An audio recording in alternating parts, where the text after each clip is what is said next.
Estoy esperando. Super Saiyajin fase Dios. Bien.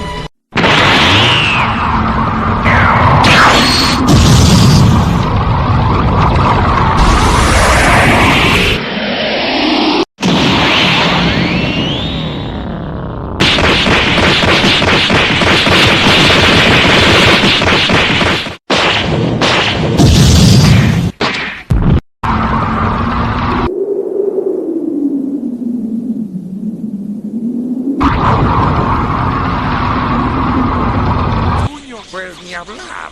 Creo que necesito ser más duro contigo.